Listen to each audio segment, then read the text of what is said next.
Russia کے ایک بہت بڑے دانشور تھے جن کا نام تھا غفوروف، آپ نے ان کا نام سنا ہوگا۔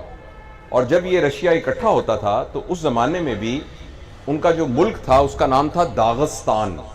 تو داغستان کے وہ ایک مسلمان ریاست تھی، وہ داغستان کے نہیں بلکہ پورے رشیا کے بہت بڑے عالم تھے اور بہت بڑے فلسفر تھے، اور لوگ ان سے آ کے مشورہ کرتے تھے۔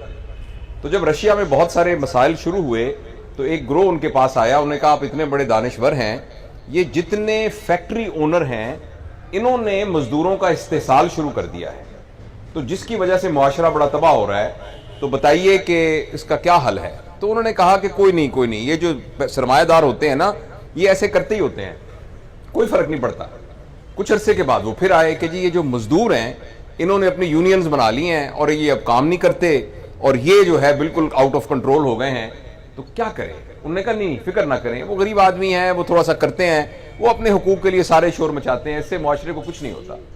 اسی طرح سرکاری ملازموں کے بارے میں بات کی، تمام طبقات کے بارے میں آہستہ آہستہ لوگ بات کرتے رہے، مگر وہ غفوروف یہ کہتے رہے کہ فکر نہ کریں، ہمارے معاشرے کو کچھ نہیں ہوتا۔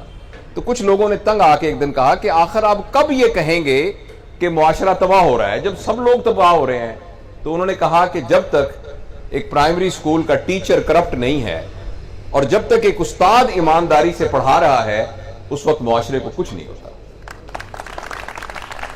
اسی طریقے سے میں نے یہ سنا کہ جب جرمنی بالکل تباہ ہو گیا تھا تو اس وقت کسی نے یہ کہا جو ان کا بڑا تھا کہ صرف یہ دیکھو کہ کیا ہمارے استاد موجود ہیں کہ نہیں۔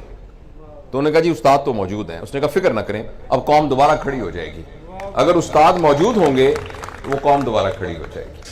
اور یہ وہ روایات ہیں جو کہ معاشروں کو زندہ رکھتی ہیں۔ بہت عرصے تک میرا یہ خیال تھا کہ تعلیم کی کمی ہے، اس وجہ سے ہم ترقی نہیں کر رہے، آبادی ہماری اس لیے کنٹرول نہیں ہو رہی کہ تعلیم کی کمی ہے، ہمارے ہاں اور تمام چیزیں نہیں، سائنس کی ترقی نہیں ہو رہی، ٹیکنالوجی کی ترقی نہیں ہو رہی، ہمارے ادارے ڈیولپ نہیں ہو رہے کہ ہم تعلیم یافتہ نہیں ہیں۔